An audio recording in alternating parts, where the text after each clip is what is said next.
și de Iolet. De mult cu mine. Vrei să-l dezlegi, tati? Da. De ce? Păi și merg cu el. Nu e ăsta, trebuie să stea legat, că e rău.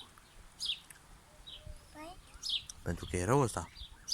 uite, are o gheară. Ia uite câta gheare are, vezi?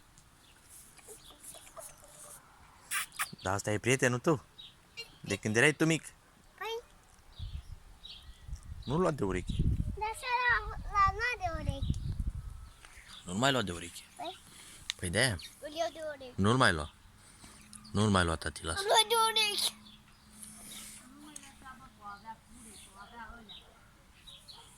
N-are. N-are. E și tu, maica e. O avea purece ăsta. Nu. De-aia e prietenul tău ăsta mare. Da. Cum îl cheamă? De ce vrea să stea rău? Pentru că e rău ăsta. Cred că se...